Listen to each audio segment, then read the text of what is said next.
Et lune noire, ça va se passer, il va durer 50% de plus ou moins de temps que si elle est conjointe. Donc je pense que l'intégration de la planète dans le... Bon, donc dans le référentiel temps, ça fonctionne la lune noire. C'est un être mathématique qui a une implication énorme sur les premiers transits de la vie qui sont des transits lunaires pour l'essentiel. Je ne vois pas comment ça ne pourrait pas être significatif, à vrai dire, en restant accroché comme une huître à mon référentiel temps. Voilà, donc ça c'est un point important. Aujourd'hui, j'en suis à être physique, enfin je m'en fous, l'astrophysique, je m'en fous, la gravitation, je m'en fous, l'électromagnétisme, je m'en fous. Tout ça, je sais que ça ne fonctionne pas pour prendre, pour intégrer j'allais dire l'influence, et je me suis corrigé parce que je ne sais pas s'il y a une influence, mais le sens que je donne à la position de Pluton dans mon thème de naissance. Ni l'électromagnétisme, ni la gravitation, ni les forces de l'astrophysique connue ne peuvent me permettre d'intégrer dans un tout cohérent ma conception actuelle de l'astrologie. Une autre question. Je crois que On parle bien de l'astronomie. Et les rapporteurs qui posent des questions, et les rapporteurs auxquels on pose des questions. On peut choisir l'un ou l'autre des cas. Par exemple, M. Blanchet, c'est quelqu'un à qui on pose des questions, qui ne posera pas de questions, mais on lui pose des questions. D'autres personnes peuvent au contraire interpeller. Claire Orguillon voudrait vous poser une question. Claire. Oui. Vous pouvez me mettre un peu en arrière, Raymond? Bon, alors, moi, je réagis au fait que tu dises que ça n'a rien à foutre de l'astrophysique, de la gravitation, etc. Parce qu'en fait, bon, moi, ma démarche, c'est justement de trouver une cohérence qui permette, qui justifie tout autant l'astrophysique, les connaissances physiques et astronomiques actuelles. Et je suis désolé, mais avec l'approche SORI-RET, ça colle très bien. Enfin, c'est la démarche que j'ai suivie. Je pense que le référentiel temps, c'est seulement le référentiel relation, justement. Donc, si on distingue le sujet, si on distingue l'objet, et qu'on vit toujours dans la relation. Et je voulais revenir sur ce que tu disais justement à propos de l'intégration, parce que ça, c'était très beau. Et je voulais rajouter que c'est justement la dimension où le sujet, l'objet vivent une relation qui s'intègre dans une dimension plus grande. Donc le référentiel d'intégration, c'est celui qui nous fait changer d'échelle.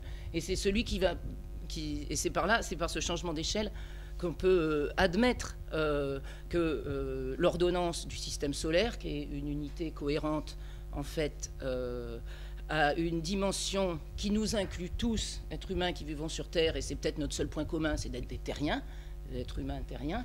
Bon, c'est la première échelle supérieure, c'est donc la Terre dans le système solaire. Donc ça nous relie de manière logique et absolument pas qu'on ne peut pas vraiment contredire par l'astronomie. Ça confirme au contraire les connaissances astronomiques et physiques actuelles de la démarche astrologique qui se fonde sur l'ordonnance du système solaire. On retrouve cette ordonnance à l'intérieur de chaque unité de vie cohérente, que ce soit notre propre vie, que ce soit la vie des cellules, que ce soit celle des galaxies.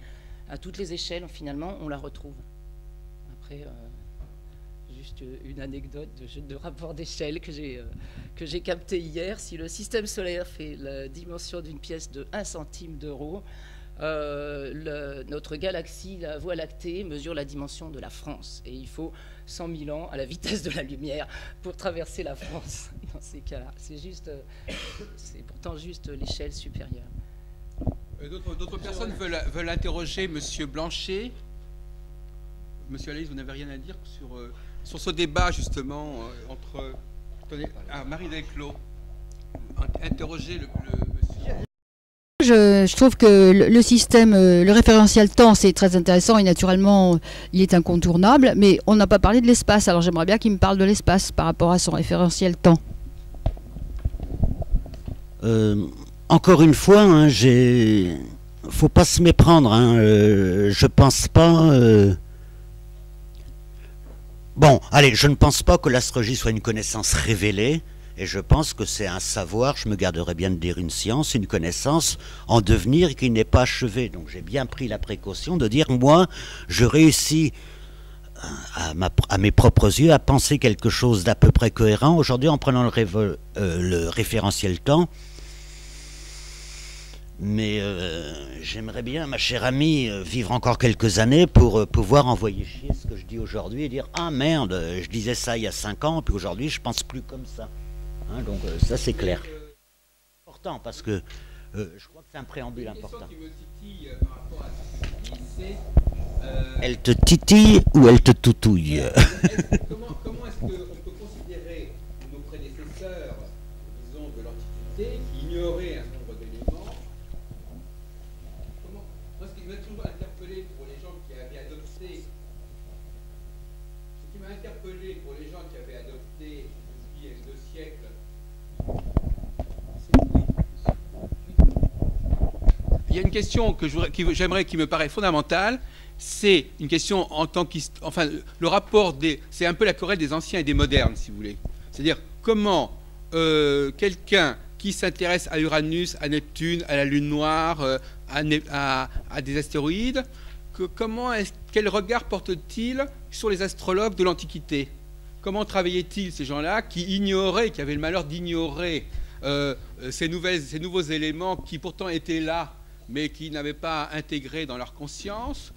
Et deuxième question un petit peu reliée à celle-là, est-ce qu'à partir du moment où on découvre de nouvelles planètes, il faut repenser la signification des anciennes planètes? C'est-à-dire, quel rapport entre l'ancien et le moderne? Comment nous modernes on juge nos anciens, et comment on est prêt soit à formuler ce qu'ils ont mal formulé par ignorance, voilà. Ton rapport avec la tradition astrologique, par exemple quelqu'un qui aujourd'hui est habitué à Neptune-Pluton, qu'est-ce qu'il va penser de ces premiers astrologues? Le fait que Newton n'avait pas imaginé le graviton n'invalide pas son approche de la gravitation. De même, moi, il y a longtemps, je crois qu'il y a très longtemps, en tant que plutonien du Sagittaire, que j'ai dépassé les notions de vrai ou de faux. Il y a très longtemps, il y a 20 ans, j'enseignais l'astrologie en disant, évidemment, ce que je vous enseigne, j'ai le sentiment que c'est mieux que ce que je vous enseigne pas, sinon je vous enseignerais autre chose. Mais je dirais pas que ce que je vous enseigne est vrai et ce que vous enseigne Hadès est faux. Je vous dirais que dans ma prétention, Hadès a un récepteur grande zone et moi j'ai un récepteur modulation de fréquence. Donc je capte plus de graves. J'ai une bande passante plus large. Et plus barge aussi d'ailleurs. Et j'espère qu'avec un outil astrologique amélioré, comme j'espère qu'il sera amélioré dans 10 ans, dans 20 ans, on aura plus de graves, plus d'aigus, moins de parasites, plus de nuances et plus d'émotions. Donc, comme tout appareil de musique a une plus large bande passante. Donc là, franchement, on va pas rentrer dans une approche. C'était des cons. Enfin, Newton n'était pas un con par rapport à Einstein, quoi. Et les théories d'Einstein sur la gravitation universelle, ne contredisent pas l'approche de Newton. Elle l'englobe, elle la dépasse, etc. Là, je crois franchement qu'on fonctionne à la limite. Je pense qu'à un moment, il y a une astrologie avec Soleil-Lune, quoi. Et ça fonctionnait. Après, avec les 7 visibles, c'est comme ça qu'on dit. Aujourd'hui, avec pour les mecs un peu réactionnaires comme moi, avec 9 planètes. Pour Jean Billon, avec je sais pas combien. Je vois pas trop la pertinence de la question, quoi, à la limite. Enfin, il me semble, je vois pas pourquoi on aurait une démarche différente dans le savoir astrologique par rapport à un savoir astronomique, par exemple, où on découvre d'autres choses. Après, tu as un deuxième... Je te donne le micro, Jean. Oui, tu as un deuxième élément. C'est vrai qu'ayant une approche systémique, donc, où, comme le disent par exemple, on dit chaque mot du langage n'a de sens que par différence avec tous les autres mots. Hein, on est bien d'accord, c'est un peu je pense qu'effectivement, la découverte de nouveaux signifiants astrologiques me permet, voire m'oblige, de repenser Saturne. Saturne, qui était la planète conçue comme aux confins du système solaire avant les découvertes des transsaturniennes, c'était le grand mal, quoi. Comme enfin, tout bêtement, c'est même pas qu'on le repense, c'est que ça se fait. Saturne, il y a un siècle, c'était le grand mal, c'est la maladie, la pauvreté, gna gna gna. Aujourd'hui, c'est Pluton, quoi. Enfin, c'est l'étranger, quoi. C'est l'étranger. Saturne, dans notre représentation du système solaire, était le confin, l'étranger. Hein. Aujourd'hui, c'est Pluton. Si demain, nous intégrions à notre approche astrologique une transplutonienne, ça nous obligerait à repenser Pluton, qui pourrait qui ne pourrait plus être pensé. Tiens, allons-y comme ça. Pluton, c'est le passeur. Hein, en mythologie, c'est le passeur, Charon, Pluton et compagnie, comme chante Brassens. C'est-à-dire qu'il est aux limites d'un monde et donc il est au contact d'un autre monde. Il est aux limites du système solaire et donc au contact d'une dimension